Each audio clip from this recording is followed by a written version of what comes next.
Hello students, CBSE maths class 11 हम chapter first पढ़ेंगे। हम चैप्टर फर्स्ट है सेट्स। तो सेट्स चैप्टर पढ़ने के लिए पहले हमें कुछ नंबर्स के बारे में हमें इसके बेसिक इंफॉर्मेशन है वो जानना होगा। अब इसमें बेसिक क्या है, इसमें नंबर्स के बारे में जानना होगा कि नंबर्स कौन कौन से होते हैं, किस प्रकार से होते हैं, क्योंकि फिर बाद में हम पूरा बेसिक से सीखेंगे। तो इन नंबर्स में जैसे नेचुरल नंबर हो गए, होल नंबर हो गए एंड इंटीजर्स हो गए, रैशनल नंबर हो गए, रियल नंबर हो गए, प्राइम नंबर, कंपोजिट नंबर, इन नंबर्स के बारे में हम सीखेंगे। क्योंकि इन जो नंबर्स आएंगे इन सेट्स के अंदर ये नंबर्स का यूज होगा। ठीक है, तो पहले हम नंबर्स के बारे में सीखते हैं। चलो, फर्स्ट हम सीखेंगे नेचुरल नंबर कि नेचुरल नंबर कौन से होते हैं। Natural numbers, okay, natural numbers. अब नेचुरल नंबर्स देखो, आप सब जानते हैं नेचुरल नंबर वन, सिर्फ रिवाइज ही करा रहा हूँ, 2 3 4 5 डैश डैश डैश ऐसे चलते रहेगा। तो वन से स्टार्ट होता है, इसमें ओनली पॉजिटिव नंबर्स आते हैं। ठीक है, जो काउंटिंग नंबर्स होते हैं वो क्या होते हैं, नेचुरल नंबर्स होते हैं। नेक्स्ट आपका full number, full numbers. Whole numbers में क्या होता है, जीरो भी अगर नेचुरल नंबर में जीरो भी इंक्लूड कर देंगे तो 0 1 2 3 4 एंड 5, तो ये क्या बन जाएंगे, होल नंबर आ जाएंगे। तो नेचुरल नंबर में the collection of all positive numbers, all counting numbers, जो काउंटिंग नंबर्स होते हैं उनको नेचुरल नंबर्स बोलते हैं। और होल नंबर्स में क्या होते हैं, the collection of all counting numbers along with zero, मतलब the collection of natural number along with zero is called whole numbers बोलते हैं हम। ठीक है, तो नेचुरल नंबर और होल नंबर्स सब जान गए। इसके बाद में है रैशनल नंबर, रैशनल नंबर्स। तो रैशनल नंबर्स में देखो, रैशनल नंबर्स वो होते हैं जिनको हम पी अपॉन क्यू के रूप में लिख सकते हैं। ऐसी वैल्यू जिनको हम पी अपॉन क्यू के रूप में लिख सकते हैं वो रैशनल नंबर होते हैं, जहां पर q not equal to zero, जिसमें क्यू की value not equal to zero, मतलब क्यू की वैल्यू जीरो नहीं होनी चाहिए, वो रैशनल नंबर होते हैं। जैसे मान लो 3/5, 7/3, और जैसे 1 हो गया, 2 हो गया, 3 हो गया। तो जैसे ये मान लो ये 5 है, इस 5 को भी हम पी अपॉन क्यू के रूप में, जैसे इस 5 के अपॉन में 1 लगा दो तो ये पी अपॉन क्यू के रूप में हो गया। तो जब आप 5 को 1 से डिवाइड करेंगे तो 5 ही आएगा। तो ये सारे क्या होते हैं, रैशनल नंबर्स होते हैं। तो रैशनल नंबर्स में जिसमें क्यू की वैल्यू जीरो नहीं होनी चाहिए, तो देखो 3/5 हो गया, 7/3, 1 के अपॉन में 1 लगा दो और 1 को 1 से डिवाइड करेंगे 1 ही आएगा, तो 1 भी क्या होता है, रैशनल नंबर हो गया। ऐसे ही 2 भी रैशनल नंबर, 3 भी रैशनल नंबर। जैसे मान लो 5 है, 5 के अपॉन में 1 लगा दो, पी अपॉन क्यू हो गया। तो और 5 को 1 से डिवाइड करेंगे 5 ही आएगा, तो ये 5 भी क्या आ गया, रैशनल नंबर्स होते हैं। इसके बाद में रैशनल नंबर्स के बाद में हम पढ़ेंगे इरेशनल नंबर, इरेशनल नंबर्स। तो इरेशनल नंबर्स कौन से होते हैं, तो इरेशनल नंबर्स वो होते हैं जिनको हम पी अपॉन क्यू के रूप में नहीं लिख सकते हैं। ऐसी वैल्यूज जिनको हम पी अपॉन क्यू के रूप में नहीं लिख सकते हैं वो होते हैं इरेशनल नंबर्स। जैसे मान लो या आपका आ गया √3, अब √3 में पी अपॉन क्यू के रूप में लिख सकते हैं। देखो ये पी, ये हो गया पी और ये हो गया क्यू, लेकिन जो पी की वैल्यू है, आप जब √3 की वैल्यू फाइंड करोगे तो √3 की वैल्यू आएगी 1.732, ऐसे चलता रहेगा, पता नहीं, तो हम इसको काउंट नहीं कर सकते हैं। जब आप √3 की वैल्यू फाइंड करोगे तो ये अनगिनत आएगी, तो हम इसको हम बोलेंगे √3 को हम इरेशनल नंबर बोल सकते हैं, इरेशनल नंबर बोलेंगे, क्योंकि जब आप इसको फाइंड करोगे आगे की वैल्यू तो ऐसे ही √5 हो गया, √5 में भी जब स्क्वायर रूट ऑफ 5 फाइंड करोगे तो इसमें चलता रहेगा डेसिमल के बाद में, तो √5 भी क्या है, इरेशनल नंबर। √7 हो गया। ठीक है, जितने भी ये होते हैं जिनके रूट नहीं फाइंड होते हैं वो इरेशनल नंबर हो गए। ठीक है, इरेशनल नंबर के बाद में आपका है इंटीजर्स। कौन सा है, इंटीजर्स। तो इंटीजर्स कौन से होते हैं, इंटीजर्स में क्या होता है, जैसे मान लो 0 हो गया, 1 हो गया, 2 हो गया, 3 हो गया, 4 हो गया, तो ऐसे चलता रहेगा, ये तो फुल नंबर हो गए। इधर नेगेटिव वैल्यू हो गई, -1 हो गया, -2 हो गया, -3 हो गया, -4 हो गया, इन्फिनिट तक चलते रहेंगे, इधर भी इन्फिनिट तक। तो 0 हो गया, पॉजिटिव नंबर्स और नेगेटिव नंबर्स, ये सारे क्या हो गए, इंटीजर्स हो गए। इंटीजर्स के बाद में हम पढ़ेंगे रियल नंबर्स, रियल नंबर्स। तो देखो रियल नंबर्स में जैसे मान लो आपने नंबर लाइन सीखी होगी, ये नंबर लाइन है। इस नंबर लाइन में आप 0 1 2 3 4 ये होते हैं। इधर -1 -2 -3 -4 ये होते हैं नंबर लाइन में। अब आपने एक नाइन्थ में एक और सीखा होगा जैसे √3 को। ये क्या होते हैं, 0 1 2 3 4 -1 -2 -3 -4 ये रियल नंबर होते हैं जिनको नंबर लाइन के ऊपर शो कर सकते हैं, वो क्या होते हैं, रियल नंबर्स होते हैं। अब आपने नाइन्थ में पढ़ा होगा जैसे √3 है, तो √3 को नाइन्थ के अंदर आपने पढ़ा होगा कि √3 को नंबर लाइन के ऊपर रिप्रेजेंट करना, रिप्रेजेंट √3 ऑन नंबर लाइन, आपने ये क्वेश्चन पढ़ा होगा। तो √3 को भी हम नंबर लाइन के ऊपर रिप्रेजेंट कर सकते हैं, तो √3 भी क्या होगी, रियल नंबर होगा। वैसे आपने पढ़ा होगा नाइन्थ के अंदर रिप्रेजेंट √5 ऑन नंबर लाइन, तो नंबर लाइन के ऊपर √5 को भी हम रिप्रेजेंट कर सकते हैं, तो इसका मतलब √5 भी क्या होगा, रियल नंबर। जिस वैल्यूज को हम नंबर लाइन के ऊपर रिप्रेजेंट कर सकते हैं वो वैल्यू होगी आपकी रियल नंबर्स। और ये भी 0 भी क्या होगा, रियल नंबर, क्योंकि 0 को भी हम नंबर लाइन पे रिप्रेजेंट कर सकते हैं। इसके बाद में आपका अब हम पढ़ेंगे कम प्राइम नंबर्स। प्राइम नंबर्स कौन से होते हैं, प्राइम नंबर्स। तो प्राइम नंबर्स कौन से होते हैं, देखो प्राइम नंबर्स वो होते हैं जिसमें जो किसी, देखो एक सिंपल सी डेफिनेशन देखो कि प्राइम नंबर वो होते हैं जिनको हम सिर्फ वो ओनली खुद से ही डिवाइड होते हैं और किसी से भी डिवाइड नहीं होते हैं। जैसे मान लो ये 2 है, 2 को हम जैसे डिवाइड करेंगे, ये 2 है और इस 2 को डिवाइड करेंगे तो 2 को 2 से ही डिवाइड कर सकते हैं और किसी से भी डिवाइड नहीं कर सकते हैं।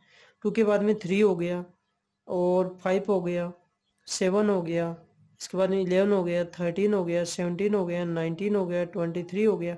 ये सारे क्या है, प्राइम नंबर। जैसे मान लो 2 को हम 2 से ही डिवाइड कर सकते हैं, इसके अलावा और किसी से डिवाइड नहीं कर सकते हैं। 3 को हम 3 से ही कर सकते हैं, 5 को 5 से ही कर सकते हैं, 7 को 7 से ही कर सकते हैं। जैसे 11 है, 11 को हम 11 से ही डिवाइड कर सकते हैं। हम इन सम नंबर्स को हम किसी से भी डिवाइड नहीं कर सकते हैं, तो ये क्या होते हैं, प्राइम नंबर। अब इनमें देखो, इन प्राइम नंबर में है ना, ये सारे के सारे क्या आ रहे हैं, ऑड नंबर्स आ रहे हैं, लेकिन ये 2 क्या है, इवन नंबर आ रहा है। तो 2 is the only smallest even prime number.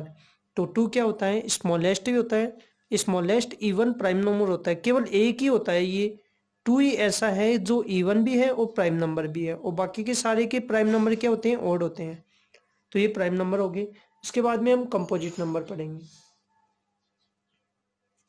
Composite numbers, composite numbers कौन से होते हैं, जैसे मान लो कंपोजिट नंबर्स वो होते हैं जिनके फैक्टर्स होते हैं। जैसे मान लो ये हो गया 4, देखो जब हम प्राइम नंबर्स को छोड़ देंगे ना, तो सारे के सारे क्या बच जाएंगे, कंपोजिट नंबर बच जाएंगे। जैसे इसमें 2 तो ये प्राइम नंबर हो गया, 2 के बाद में क्या आ गया, 4 आ गया, फिर 6 आ गया, 8 आ गया, 10 आ गया, 9 आ गया, फिर 10 आ गया, 12 आ गया, और 14 आ गया, 15 आ गया, 16 आ गया, डैश डैश। देखो इसमें 2 के भी फैक्टर होते हैं। 2 है ना, ये 4 है, 2 से भी डिवाइड होता है, 4 से भी होता है। ये 6 है, 2 से भी डिवाइड होता है, 3 से भी होता है।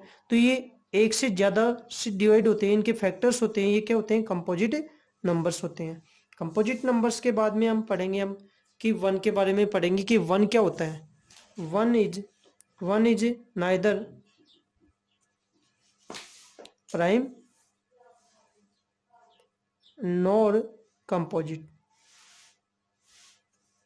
तो 1 क्या होता है कि ना तो प्राइम नंबर होता है और ना ही कंपोजिट होता है। तो 1 is neither prime nor composite.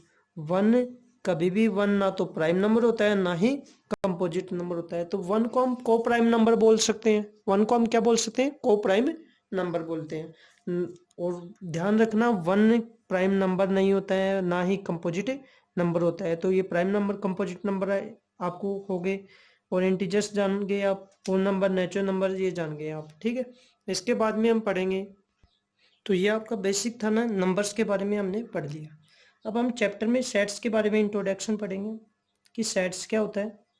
तो देखो सेट्स के बारे में हम पढ़ना है कि सेट्स होता क्या है, सेट्स की डेफिनेशन। तो देखो सबसे पहले मैं सेट्स की वो दिखा देता हूँ, सेट। तो set is well defined collection of objects, ये सेट्स की डेफिनेशन है। तो देखो आपको ये याद होनी चाहिए, set is well defined collection of objects. तो ये अब एक वर्ड आया है इसमें, वेल डिफाइंड। ये वेल डिफाइंड क्या होता है, ये देखो वेल डिफाइंड का मतलब होता है कि जो मतलब जो निश्चित है, जो चेंज नहीं हो सकता है, वो क्या होता है वेल डिफाइंड। कि जैसे मान लो आपने ये बोला कि फर्स्ट 5 इवन नंबर्स, तो ये निश्चित हो गई। आप कहीं भी चले जाओ, फर्स्ट 5 इवन नंबर मेरे से पूछोगे तो मैं भी वो सेम बताऊंगा, अगर किसी से पूछोगे तो वो सेम बताएंगे, तो वो होते हैं वेल डिफाइंड होता है। जैसे मान लो फॉर एग्जांपल हम वेल डिफाइंड को पढ़ रहे हैं अपन, कि वेल डिफाइंड होता क्या है। तो फॉर एग्जांपल जैसे मान लो मैंने ये बोल दिया कि आप राइट करो कि फर्स्ट 5 इवन नंबर्स फाइंड करो, कि आपको मैंने ये बोला कि फर्स्ट 5 इवन नंबर्स लिखो, तो सब लिखेंगे कि फर्स्ट 5। देखो अभी आपको मैंने इवन इवन नंबर सब जानते हैं ना, इवन और ओड, 4 2 4 6 8 और 10, ये क्या है बताओ, फर्स्ट 5 इवन नंबर्स है। अगर आप मेरे से पूछोगे तो भी मैं यही बताऊंगा, और किसी से पूछोगे तो भी यही बताएंगे। पूरी दुनिया के अंदर कहीं भी चले जाओ, आपका फर्स्ट 5 इवन नंबर्स यही मिलेंगे। तो ये क्या हो गया, वेल डिफाइंड हो गया, जिसको हम चेंज नहीं कर सकते हैं। ठीक है, वो हो गया वेल डिफाइंड हो गया। नेक्स्ट आप मान लो ये हो गया कि आपसे कोई पूछ ले कि फर्स्ट 4 नेचुरल नंबर्स पूछ ले, फर्स्ट 4 नेचुरल नंबर्स पूछ ले कि फर्स्ट 4 नेचुरल नंबर्स कौन से होते हैं। तो देखो फर्स्ट 4 नेचुरल नंबर 1 2 3 और 4, ये क्या होते हैं, देखो नेचुरल नंबर्स अभी बताया था, नेचुरल नंबर्स क्या होते हैं। तो ये क्या है आपके फर्स्ट 4 नेचुरल नंबर्स। आप मेरे से पूछोगे तो भी मैं अब बताऊँ, किसी और से पूछोगे तो भी वो यही बताएगा कि फर्स्ट 4 नेचुरल नंबर्स कौन से होते हैं, यही बताएंगे। कहीं भी कोई भी किसी भी दुनिया में चल जाओ, आपको natural numbers first 4 natural numbers यही होंगे। तो ये आपका हो गया वेल डिफाइंड हो गया। तो इसके बाद में आपको ये पूछ ले कि मान लो वोवेल्स बताओ, वोवेल्स। तो वोवेल्स कौन से होते हैं, तो देखो अगर आप मेरे से पूछोगे तो मैं भी यही बताऊंगा, A E I O U, ये होते हैं, ये वोवेल्स होते हैं। और किसी से पूछोगे तो ये आपका क्या हो गया, ये कलेक्शन है। ये कलेक्शन क्या हो गया, वेल डिफाइंड कलेक्शन बोलेंगे। तो set is a well defined collection of objects, ये सारी की सारी इनको ऑब्जेक्ट्स बोलेंगे। ये ऑब्जेक्ट्स का क्या है, वेल डिफाइंड कलेक्शन होता है ना, उसको हम क्या बोलते हैं, सेट्स बोलते हैं। तो सेट्स के अंदर क्या होता है, well defined collection of objects. जो ऑब्जेक्ट्स ऐसी ऑब्जेक्ट्स जो वेल डिफाइंड होते हैं, ऐसी ऑब्जेक्ट्स का कलेक्शन जो वेल डिफाइंड होती हैं, जो निश्चित होती हैं, उनको हम क्या बोलते हैं, सेट्स बोलते हैं। तो सेट्स की डेफिनेशन सबको लर्न हो गई ना।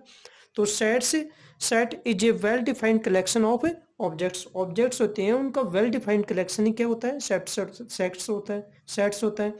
जैसे आपने एग्जांपल देना बता दिया, और भी आप एग्जांपल दे सकते हो, अपने मन से दे सकते हो। अब आपके पास में समस्या आ जाती है कि आपने ये तो देख लिया कि वेल डिफाइंड कलेक्शन कौन से होते हैं। अब एक आ जाती है नॉन वेल डिफाइंड कलेक्शन। कौन सी, नॉन वेल डिफाइंड क्या होता है, कि नॉन वेल डिफाइंड। अब हम पढ़ेंगे कि non well defined collection, non well defined, non well defined क्या होते हैं। जैसे मान लो आपने ये पूछा, किसी ने ये पूछा कि आपसे ये पूछा कि बेस्ट 3 प्लेयर्स ऑफ इंडिया। तो आपको ये पूछा कि बेस्ट 3 प्लेयर्स ऑफ इंडिया की 3 बेस्ट प्लेयर बताओ। तो देखो मेरे तो अलग अलग हो सकते हैं, मेरे अलग हो सकते हैं, और किसी की दूसरे के अलग हो सकते हैं, सबके अलग अलग हो सकते हैं। इसका आंसर सबको क्या मिलेगा, अलग अलग मिलेगा, क्योंकि सबके चॉइस अलग अलग होती हैं, सबकी चॉइस अलग अलग होती है। तो चॉइस अलग अलग होगी तो 3 बेस्ट प्लेयर का नाम हम नहीं लिख सकते हैं। तो इसका मतलब ये हो गया कि ये नॉन वेल डिफाइंड है। ये कलेक्शन कैसा हो गया, नॉन वेल डिफाइंड हो गया। इसके बाद में आपसे अगर ये पूछ ले कोई best 3 mobile in India, India के अंदर 3 मोबाइल बताओ जो सबसे बेस्ट हैं। तो मान लो मेरे को अलग पसंद है, मुझे आईफोन 10 पसंद है, या फिर सैमसंग का पसंद है, और इसके बाद में मान लो मेरे को रियलमी का पसंद है, और अलग अलग मॉडल्स के मेरे को पसंद है। किसी दूसरे से पूछोगे तो उसकी चॉइस अलग हो जाएगी, तो सबकी चॉइस अलग अलग हो गई, तो इसका मतलब क्या हो गई, वो नॉन वेल डिफाइंड हो गई। तो इसको हम बोलते हैं नॉन वेल डिफाइंड कलेक्शन बोलते हैं। ठीक है, अब हम सीखेंगे कि सेट्स को किस तरीके से लिखते हैं। देखो, हम सेट्स को हम ऐसे नहीं लिख सकते हैं, ए स्मॉल स्मॉल वाले लेटर्स में नहीं लिख सकते हैं, स्मॉल ए स्मॉल बी स्मॉल सी, इनमें हम नहीं लिख सकते हैं। तो सेट्स को हम लिखने के लिए कैपिटल का यूज करते हैं, कैपिटल ए कैपिटल बी और कैपिटल सी का यूज करते हैं। तो आप कैसे लिखोगे, जैसे कैपिटल ए लिखा आपने, तो सेट्स, ये इस ए का मतलब पहला सेट्स लिख रहे हैं हम। पहला सेट्स जैसे मान लो आपका ये है, कौन सा था, मान लो आपको मैंने यहाँ पर लिख दिया फर्स्ट 5, फर्स्ट ये क्या था, फर्स्ट 5 इवन नंबर, ये था फर्स्ट 5 इवन नंबर्स, इनका सेट्स बनाना आपको। तो फर्स्ट 5 इवन नंबर्स का सेट्स बनाना है, तो आप ऐसे लिखोगे ए इक्वल टू, ए का मतलब पहला सेट्स इक्वल टू। अब आपने मान लो किसी ने ऐसे यूज कर दिया कि फर्स्ट 5 इवन नंबर्स कौन से होते हैं, 2 4 6 8 और 10, ये हो गया। और आपने इस ब्रैकेट का यूज कर लिया, ये स्मॉल ब्रैकेट का यूज कर लिया, तो ये आपका क्या हो गया, गलत हो गया। इसका मतलब ये भी नहीं लिख सकते हैं। आपने मान लो ऐसे नहीं लिखा और आपने ये बिग ब्रैकेट लिख दिया और 2 4 6 8 और 10 लिख दिया और ये बिग ब्रैकेट, तो बिग ब्रैकेट का यूज करते हो तो भी गलत हो गया। तो आपको लिखना कैसे है, सेट्स को हम कैसे लिखते हैं, देखो सेट्स को हम कर्ली ब्रैकेट में लिखते हैं। कर्ली ब्रैकेट कैसे बनाते हैं, देखो ये एस बना दो, एस बना दिया और इस तरीके से ये हो गया। अब इधर वाला उल्टा एस बनाओगे आप, ये बना दिया और इस तरीके से हो गया। ठीक है, तो कर्ली ब्रैकेट में लिखना होता है। तो सेट्स एक मतलब पहला सेट्स हम लिख रहे हैं, तो देखो एस बनाया और इस तरीके से, और यहाँ पर लिखोगे 2 4 6 8 और 10, ये हो गया। अब आपको ये उल्टा एस बनाया, ये हो गया। तो ये आपका सही है। सेट्स को हम इस तरीके से लिख सकते हैं। ध्यान रखना, इनको हम एलिमेंट्स बोलते हैं। ये 2 4 6 8 एंड 5, ये 10, इनको हम क्या बोलते हैं, एलिमेंट्स बोलते हैं। इसमें कितने एलिमेंट्स हैं, 1 2 3 4 5 एलिमेंट्स हैं। तो सेट्स को हम ध्यान, स्मॉल ब्रैकेट में नहीं लिख सकते हैं, क्या बिग ब्रैकेट में लिख सकते हैं। हम सेट्स को हम इन ब्रैकेट्स में यूज करते हैं। तो ये आपका सही हो गया। अब हम पढ़ेंगे properties, properties properties of sets के बारे में पढ़ेंगे कि इन सेट्स की क्या क्या प्रॉपर्टीज होती हैं, उनके बारे में हम अब हम प्रॉपर्टीज ऑफ सेट्स, सेट्स की जो प्रॉपर्टीज है वो पढ़ेंगे। पहली प्रॉपर्टी, जैसे मान लो a set can be written, a set can be written in any order. पहली प्रॉपर्टी है इसकी कि a set can be written in any order, कि सेट्स को हम कोई भी ऑर्डर में लिख सकते हैं। जैसे मान लो इसी को कर रहे हैं अपन, फर्स्ट 5 इवन नंबर्स को लिख रहे हैं, तो ए इक्वल टू, ए का मतलब पहला सेट है, ठीक है, तो ए इक्वल टू, आप देखो सेट्स के लिए आपको ये ब्रैकेट यूज करना होगा, 2 4 6 8 और 10, ये आपने लिख दिया है। ठीक है, किसी ने मान लो इन एलिमेंट्स, इन 2 4 6 8 10, इनको हम एलिमेंट्स बोलते हैं। इन एलिमेंट्स को हम चेंज कर देंगे ना, तो भी आपका सही होगा। तो आपने ऐसे लिख दिया कि इस 4 को पहले लिख दिया और इसको बाद में लिख दिया, तो आपने ऐसे लिख दिया 4 2 6 8 और 10, जी, तो भी ये सही निकल जाएगा। और मान लो किसी ने ऐसे नहीं लिखा और किसी ने दूसरे तरीके से लिख दिया, ये लिख दिया, इस 8 को पहले लिख दिया, 8 2 6 और 10 लिख दिया, तो भी आपका ये सही है।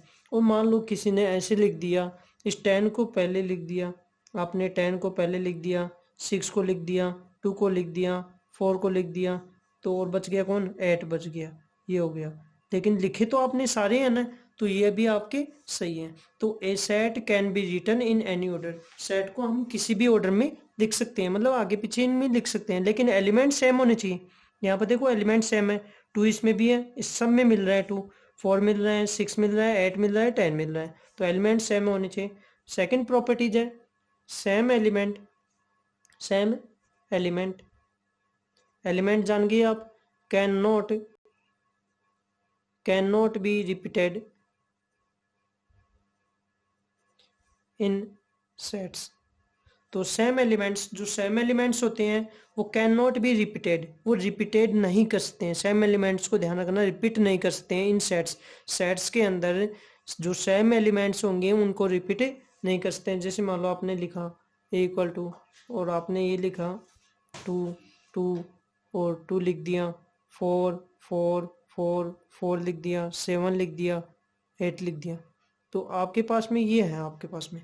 तो इसमें ये देखो, इसको हम वन एलिमेंट बोलेंगे, और इसको भी हम, ये दूसरा एलिमेंट हो गया, ये तीसरा और ये चौथा, तो इसको एक ही एलिमेंट्स बोलेंगे। ये 3 बार नहीं लिख सकते हम, रिपीट नहीं करेंगे, सेट एलिमेंट्स को हम रिपीट नहीं करेंगे। तो इसमें ये 3 टाइम है, इसमें 4 टाइम, तो ये नहीं है। इसका मतलब वन एलिमेंट ही माना जाएगा, और ये भी वन एलिमेंट माना जाएगा, ये माना जाएगा। तो हम इसको किस तरीके से लिखेंगे, हम इसको सेट्स को हमेशा इस तरीके से लिखेंगे, इसको हम वन टाइम ही लिखेंगे, इसको 4 लिखेंगे, फिर 7 लिखेंगे, और फिर 8 लिखेंगे। तो इसका मतलब क्या हो गया, इसमें कितने एलिमेंट्स हैं, 4 एलिमेंट्स हैं। तो हम इस तरीके से लिखते हैं सेट्स को। हमेशा ध्यान रखना, सेट्स के अंदर जो एलिमेंट्स हैं वो रिपीट नहीं करते हैं। ठीक है, तो आज हमने इंट्रोडक्शन पढ़ा, हमने सेट्स के बारे में पढ़ा कि सेट्स क्या होता है, किस तरीके से होता है, और वेल डिफाइंड के बारे में पढ़ा, और नॉन वेल डिफाइंड के बारे में पढ़ा, और उसके बाद में प्रॉपर्टीज ऑफ सेट्स के बारे में पढ़ा। तो आपको क्या करना है, एक फेयर नोटबुक बनाना है, और इसके अंदर ये जो मैंने नोट्स बनाए हैं, इन नोट्स को आपको अपने अकॉर्डिंग बनाना है और फिर लिखना है अच्छी से राइटिंग में। ठीक है, ओके, थैंक्स।